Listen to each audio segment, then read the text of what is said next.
Welcome to another edition of the Roar of the Lions UK podcast, episode 266. Hey Arnold! My name's Matthew Turner alongside Anthony Fitzpatrick, Ryan McCluskey, and Ashley Soden. How you doing, boys? Good. Bit tired, but I'm recharging, ready to go again. Roll Tide, baby. Get this right, we are going to be like Detroit Crimson Tide Big Cats. with someone's just suggested on Twitter, we're the Roll Pride now. Roll Pride. I like that, yeah. That is our new thing. So we were at the Ford Field draft party, so briefly, man, how did you find it? Pretty amazing. First time ever in Ford Field, and just watching all the fans react to all the picks. Like when we traded up, the massive roar, everyone went to the screens, was watching, and then everyone must have seen the roar in Campus Martius when we picked Terryn Arnold. It was pretty amazing to see as well. We're going to get into the Lions trade, the Lions pick, and then just a few other notable trades from around the league in your day one roundup. And let's start with the Lions trade. Lions go up from 29. They give up pick number 73 to do so. They get pick 24 and have to give up as well a 2025. Oh no, get back, sorry, 2025 seventh round pick in the process. Boys, do you like the value of the trade? And I know that the player intrinsically is a part of this process, but just on value alone, it seems pretty par for the course. No. I'm perfectly happy with it. The Minnesota Vikings gave away a fourth and a fifth to move up one place to get a guy that will battle Sam Darnold. We've given away a third rounder to move up 4 spots for a guy that would not have been there at 29, because looking who went after us, he would have gone. And we are in a position today to earn back that third rounder, essentially, if we so wish to choose. We could literally just get it back by moving back X amount of spots. The value, it's just not a real thing. Like I said, if we believe what we're told that it was like Arnold or we don't pick in the first round at all, and they saw him sliding, he was number 1 on their board, totally fine with it. We didn't have a fourth rounder, so we didn't have a choice. They wanted him, they went and got him, and after the whole Cam Sutton incident, we had a glaring hole there. You couldn't just neglect it. So for me, I'm perfectly fine with it. I think he fits what we want to do. Like I say, great pressman corner, tight, sticky coverage. He's physical. He plays well above his means, despite the good, not great frame. So he looked absolutely stoked by it, and I am believed. Like I said, remember when a couple of weeks, like last week, they released a quote saying he said it was confidential. If Brad Holmes had told him if we were going to trade up for him, I'm pretty sure Terrion knew that if he got to a certain point, they were coming to get him. And his reaction said that to me. He was just waiting to see it. This just was perfect for all parties, and I'm totally fine with what we gave up for it. I mean, Brad himself said he was trying to trade for him in the teens, so this wasn't some spur of the moment thing that he just like, oh yeah, let's go do this, screw the value. It's like he really, really, really wanted him. And the thing we know with Brad is when he wants a player, his board isn't that big, he will go and get them no matter what the cost. And for us, I think it's brilliant. He goes for the best players. If it aligns with his needs, it's great. And for us, it's absolutely perfect because you look at what the rest of the division did. And Minnesota's got a new quarterback coming. Chicago's got a new quarterback coming. They've given him another weapon to go with as well. There's a lot of good receivers in our league now. There's quarterbacks who are coming in. You want to get that secondary ready and prepared. We need young guys in there. We need to build it from fresh. Terryn Arnold allows us to do that. And he should not have been there. This was just perfect. We've all been saying for weeks, this offense-heavy draft is going to push defensive talent down the board. And Brad is not going to sit there and let it go past him. He's going to go and get that guy. So that was perfect for us. And,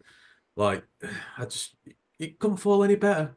For us and the Eagles, this draft was perfect. 2 of the best GMs who had a significant need at corner were just like, oh, okay, the top guys are falling right to us. This is crazy, but we know Brad. We've got ammunition. If we want to go back and we want to get some of the picks back, we can. But it's all about quality over quantity, and we can't stress this enough. It's the right guys, not many guys. He went and got his guy. I love it. Yeah, NFC North easily had the best first round. it just loaded up. And next year, it's going to be a gauntlet. And that excites me. I like being in a good division because then when you win it, no one can try to take that away from you. Yeah, like I'd like the trade up as well. So, as you say, all the defensive talent was sort of falling, and Brad had to jump because if you've seen the Tom Grossi reaction, and if you haven't, it's as great as ever. They were probably going to take to Arnold or DeJean or Barton, or who they eventually took the pick later. So we sort of had to jump them like we did last year with Branch. We had to go up and get it. And yeah, considering some of the value that other teams used to trade up. So obviously I mentioned the Vikings trade up to, and they gave up a lot. It's not as much. And yeah, we know Brad wills and deals. He's probably going to move around. We're probably going to get a third or fourth round pick. So that gap we have now, about 110 picks, is not going to exist. We're going to get something in there. So I'm happy with it. And it got a good reaction from the crowd as well. So he's won some PR points as well.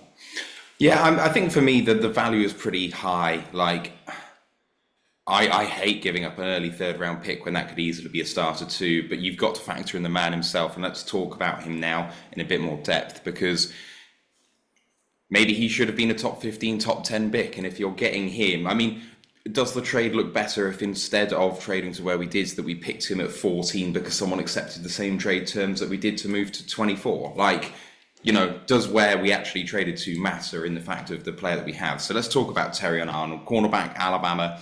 He's got, he's 5'11 and a half, 189, ran a 4.5 flat on the 40-yard dash, but had an elite 1.52 10-yard split, and an incredible 6.69 three-cone drill, as well as having a 10'9" broad jump. He's a 2-year starter at Alabama. Last year, 63 tackles, 6.5 tackles for loss, sack, 5 interceptions, 12 passes defended, and a forced fumble. PFF had him at 88.4 overall on the year, 90.6 run defense, 74.3 tackle, and 84.9 coverage rate. You guys, where was Terryn Arnold on your board? What have you seen from him in the last 12 months? Cornerback one, easily for me. I didn't put any doubt on it. He has got natural ball skills. Like you say, he reads hips, he reads hands, he reads eyes. Like you say, he is very disciplined. Like you say, he's strong at the line of scrimmage. Like you say, he's sticky. Like you say, tackling. Like you say, he had a career high in tackles this year. Tackling is something he'll always want to get better at and keep working at. But if you're talking the best coverage corner right now, he is it. And if that's where we're struggling, it's where we're struggling. Like there's someone that can literally stick with a guy, someone you can put on Justin Jefferson and just stay with him. Wherever he goes, you go. Like I say, you be a fly on his shit. That's what I want from him. Like I say, and he is not afraid to get down and dirty in the wrong game and tackle and support if needs be. So for me, and as you said, yeah, if we give him a third round and we get him at 14, people are probably going like, oh my God, that's mental. What a crazy steal. Like I say, we've only gone up a few players, still give a third. It's all the same thing. Like I say, so for me, this was just literally perfect. I'm delighted with it. And yeah, as long as they keep doing and delivering, I will keep that Bama train rolling. Like I say, if they keep producing talent and we keep going out there and getting it, I'll keep taking it. Reuniting him with Brian Branch, it just makes a lot of sense. Two guys that play together, know each other well, and it's never bad having that kind of connection in a backfield where they know they've got each other's back. Playing position, one that can be over the top of the other, and you just know they're on the same wavelength. So yeah, very happy with it. Yeah, and I've always had him right up there. I mean, in terms of him as a player, the reason he fits us, you know, these guys, Brad Holmes, Dan Campbell, they like the guys who are just really physically aggressive. Like Dan said when he mentioned him, like he's violent against the run. He will come down and he will knock a man into next week, but he still has the technical ability as a coverage corner that you want as well. You've got to mix the two together. You can't have one or the other. And he fits that mold, I think, more than any of the other guys at the top did. And, you know, for how good he is, we've mentioned he's barely a 2-year starter in college. Like, he's not even begun to scratch the level of his potential yet. There's still a ton of development for him to have. because he redshirted as a freshman. He didn't play a full contingent last year, but this year, his first full starting season, he has not looked out of place at all. And in the title game against Georgia, especially, like, they're just the most physically dominant team in all of college football. He looked great and he performed really well. And just, as Brad said, you see incremental increases in his game by game. He gets a little bit better. He learns from his issues. You see the tape get progressively good. And like I say, he's only going to get better. He's at this level already as a quarterback one without been 2 full years as a starter. This is just going to go up and up and up. And he's coming into a system where, not like Akuda, we don't have to throw him in snap one. We can bring him into this team. We can get him in favorable situations, get him bedded in, and then let him go to work. So it's just crazy how this all worked out. All these mediocre quarterbacks and stuff going early, just, it works so well for us. This is just a perfect example of, like, teams are not learning how to build the rosters properly. We benefited. I love it. It's great. Yeah, so I wasn't as high on Arnold. I had a couple of corners in front of him, including his teammate Correspondence McKinstry, admittedly. But I can just see the fit. And if Brad said in his press yesterday, he was their number one corner by far. The gap between him, whoever's cornerback two, was vast. I trust his evaluation a lot better than mine. So if he loves Arnold, if the Townsend loves him as well, our new DB coach from Jacksonville, who also loved those physical corners, sometimes better on upside with Tyson Campbell a couple of years ago, for example. If they love him and they think they can get the best out of him and they think in a couple of years he can be that cornerback one who can shut down Justin Jefferson, shut down Roma Dunze, shut down whoever eventually emerges as the Packers wide receiver one, I completely trust him and I love the pick. Yeah, for me, I was kind of with Ash on this one. He was sort of in that cornerback 2B range to me with Quinion and above him, and then Kool-Aid kind of being in the same realm. And I think the reason for that is just that I watched the Texas game, and I mean, obviously those two wide receivers there, A.D. Mitchell, Xavier Worthy, are incredibly twitchy and fast players, and I felt that he kind of struggled against them a little bit, but that ignores the rest of the season. I haven't watched from him, but really traitsy player, really shifty, good press man guy, good straight line speed. Despite that 4.5 flat time, he actually is faster than that on tape and matches really, really well, like Rai said. So I'm on board with the pick of the team. It was a surprise, but when it happened, I think everyone was expecting it, and you saw that in the reaction. And we've also got Tom with us now as well. Your thoughts on the trade and the pick? Yeah, so I've been working very hard today, guys. I definitely haven't been spending loads of time breaking down Terryn Arnold film instead of working. I just want to make that really clear up front. It's interesting you mentioned the Texas game because I've been trying to work in order in some of his games. And if you look at Texas versus LSU, obviously both teams with first-round prospect receivers, he seems like a really different player, even just in that LSU game. And I think a lot of it comes down to what you've probably mentioned already in terms of he is still relatively new to the position.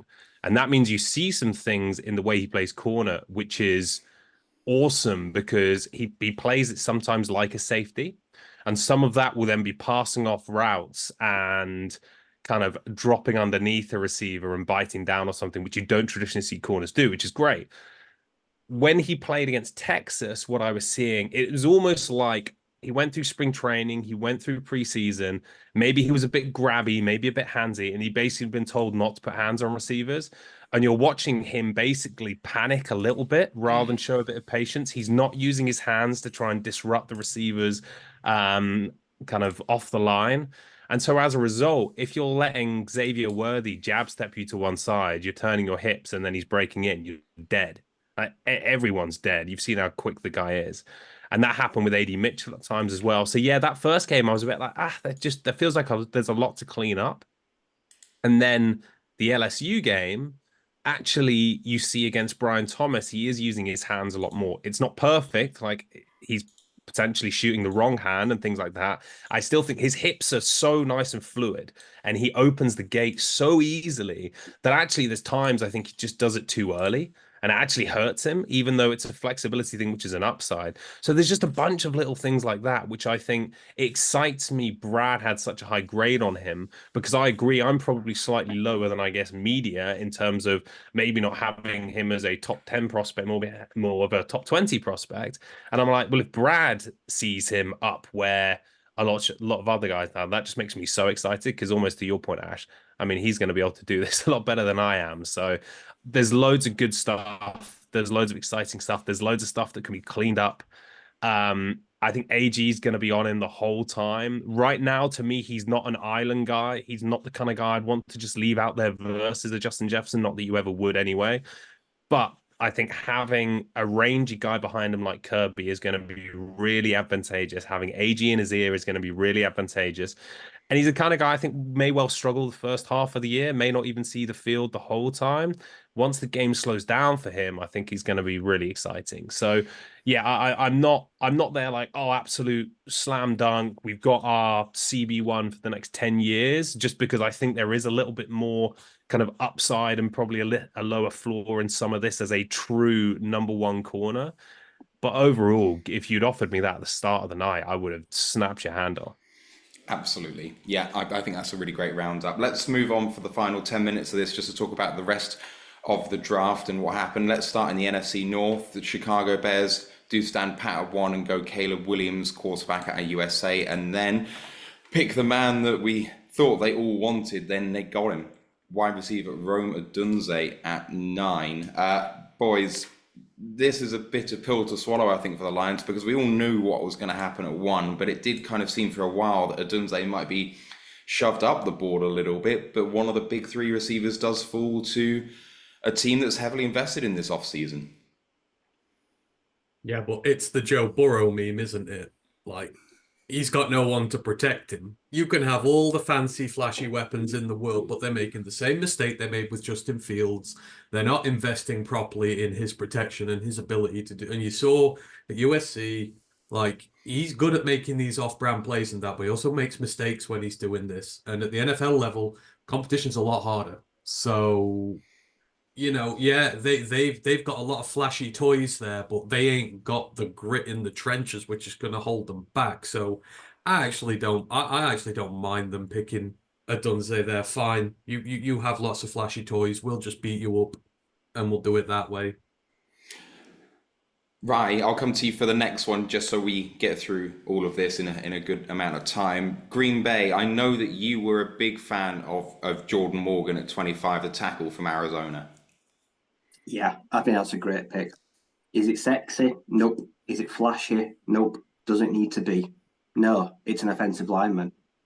Essentially a plug-and-play guard coming off a great year after torn ACL. If he'd have backed back-to-back great years and not lost the season at injury, Arizona could have gone a lot higher. It could have been a lot higher in people's thoughts. Felt like a bit of an afterthought. But for me, for what they need, I think it's a really good, safe option.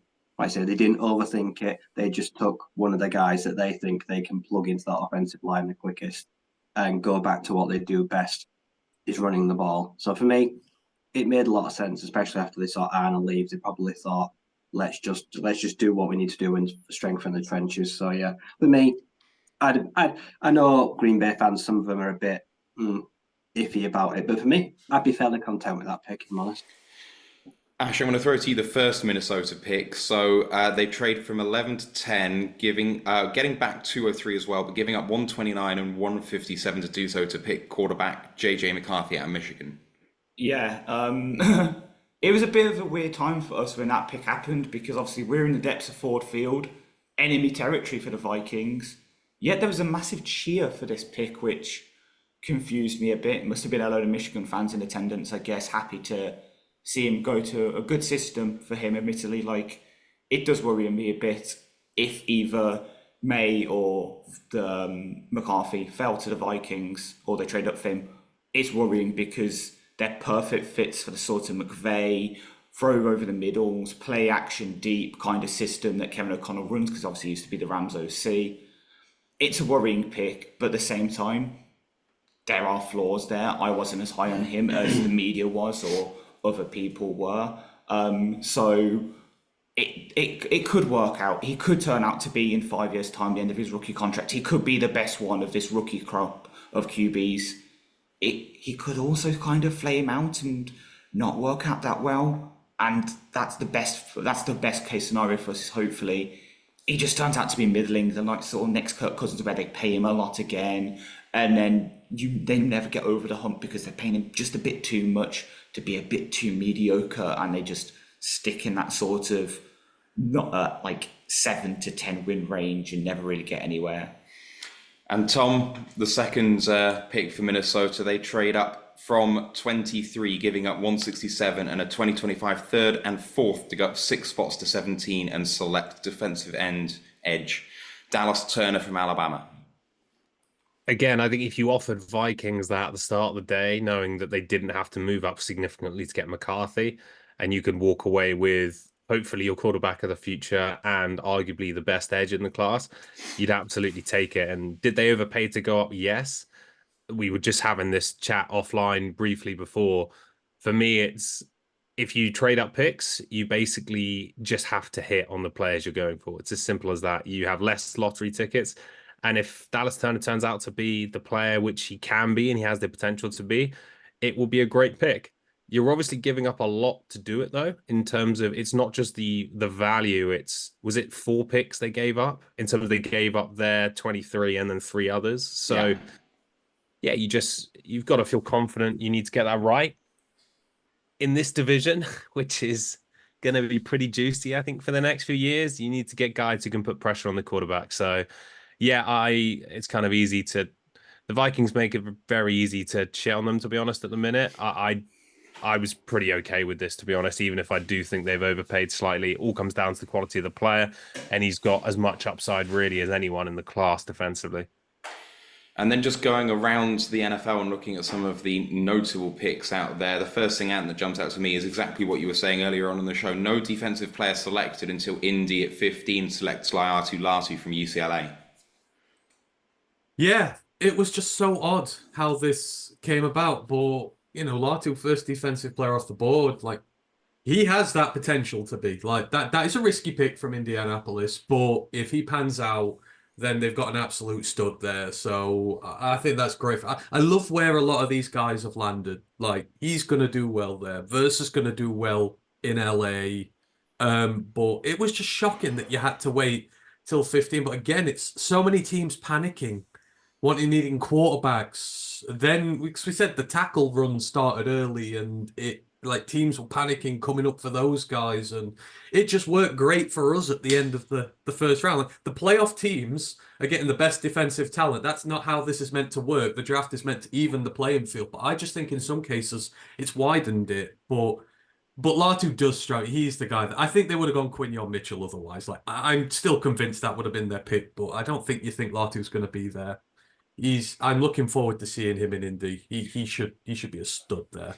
And Rye, talking about potentially teams panicking, a team that didn't need to panic is a team that signed a quarterback to a very hefty deal and then proceeded to try and do the Green Bay model of pissing that quarterback off by selecting Michael Penix Jr. at 8 Atlanta. First they go quarterback, was a shock in itself, but then they pick not JJ McCarthy, right? It's taken a lot of people aback. I don't think Kirk gives a shit, to be honest. He's starting job anytime soon. He's not worried. He's got his money. Kirk don't care. His agent cares. But for me, like I've seen the interviews, I've just seen the quote from Fontenot. Talk about mixed signals to the fan base. You tell we're ready to win now. Let's go get Kirk Cousins, the best free agent in the market, and give him the bag. We could have got a defensive side of the ball. We could have got like Dallas Turner. But no, let's look 18 months into the future. And like say, do we then want to be calling upon a 25-year-old Michael Penix Jr.? Has something happened to Kirk Cousins? Are you already planning for his retirement? Like, baffling. And I feel really sorry for Michael Penix Jr. because for me, this is a horrible landing spot for him. How does he flourish here? Like I say, it's a terrible move for him, unfortunately. And it just won't pan out. I just don't understand it. If I'm a Falcons fan, I'm absolutely furious because for me, a top 8 pick. Like, you can't be thinking like 2-3 years down the line that a top 8 pick may make an impact. You're thinking, like, say, halfway through the season, later on in the season, to become a starter for like next year. Like, this is the longest of long games, and I just don't see how it works for any party. Like, it just baffles me. Ash, another team that perhaps panicked a little bit is Denver at 12, who selected quarterback Bo Nix from Oregon, and that is the record for quarterbacks early in the first round of any draft in history. Yeah, pretty much. So that, and also tied 1983 for the most in the first round as well, with 6. And it might be a panic, but at the same time, there were rumours for a few weeks going into the draft that they really liked Bo Nix. He was obviously getting sort of Drew Brees comparisons, and obviously what Sean Payton do with Drew Brees. The links were there. People predict, I think I put it in my mock draft. I hated it because it is definitely a reach. He is a second round talent at best right now. But this is probably the best landing spot for him because of those Drew Brees comparisons. Payton will probably be able to bring out the best in him, make sure that he can do the system's shut up with throws that he can do, all that kind of stuff. Were there better players on the board? For sure. Should they have gone for them? Yes. But with the way their QB room is right now, maybe they think Nix can sit till the bye behind Zach Wilson or Jared Stidham, whoever. Maybe they can rotate them round as well, as will probably happen. And then come out the bye. Nix is sat enough to really learn the system and then can come out and hopefully drag him to some sort of mediocrity of record, and then they can start building the defense. But that's not the best way to build a team. They should have gone defense. They should have gone for an edge rusher, a corner to put opposite Satan. But no, instead Payton goes for his offensive guy, and hopefully it works out for them. And Tom, Chop Robinson comes off the board, the edge from Penn State at 21 to Miami, over any cornerback so far. So still no cornerbacks off the board, and Chop's already off. Yeah, I mean, for the Dolphins, I thought corner, they've both fallen. You're going to go take one of those. If not, you've got Graham Barton there. I don't know. Look, I'm not going to write Chop Robinson off. I think similar to, and I know you said a similar thing. I was pretty delighted to not see him turn up here. I could be completely wrong. He could be a superstar, but I didn't want to really be the one taking that risk. I mean, the Dolphins love speed. They love it on offense. They love it on defense. They've had a really tough time of it with obviously both Phillips and Chubb going down at the end of last season. Phillips I loved coming out, but just can't seem to stay healthy for whatever reason. So I think he'll be exciting to watch. There's going to be splash plays. I struggle to see him. If he can put it all together, he could be a star, but I'm glad he's not trying to do that in Detroit. And then finally, I'm going to come back to Rye for this one. A player where there were a few whispers very late in the process that this guy might just get into round 1 consideration, but he is a round 1 player. San Francisco at 31 select wide receiver Ricky Pearsall from Florida. I know you were high on him, but I know you were shocked this morning when you saw that. Yeah, he was 40 on Daniel Jeremiah's big board. I thought he would definitely be coming off between like 33 and 45. Like I say, I had him in that very firm. He's like a best option in round 2. I'm biased being an SU fan. I saw his early years. I knew he was going to go on to do bigger and better things. Went to Florida, kind of put it all together. People are penciling him as a slot guy. I genuinely think he can be Debo. He can play running back. He can take jet sweeps. He's doing special teams. Like I said, Debo is getting dealt today or tomorrow. For me, this confirms it because Ricky can do what he can do. He is happy behind the line of scrimmage and in front of the line of scrimmage with the ball in his hands. And honestly, it's been a meteoric rise. I think a lot of people right now are upset at the pick. They don't understand it, but they will come around, give the end of the season when he's had a fantastic year. And he deserves it. He's a grafter. He's a really hard worker. Like I said, I would have loved him here, but I could not have justified at any point taking him anywhere in the first round. That would have been too rich for my blood. But yeah, I'm interested to see how he does. The Shanahan offense is just fun to watch, and they just get the best out of these guys. So I fully expect him to flourish. All right, we are going to have plenty of takes on round 1 and the rest of the draft after the draft is done and we get back from Detroit. We'll be back tomorrow with a round 2, round 3 roundup. But Rai and Tom, Ash, cheers for doing this for me. We'll see you tomorrow. For now, let's go Lions, one pride. One pride. Roll Tide. Roll Tide.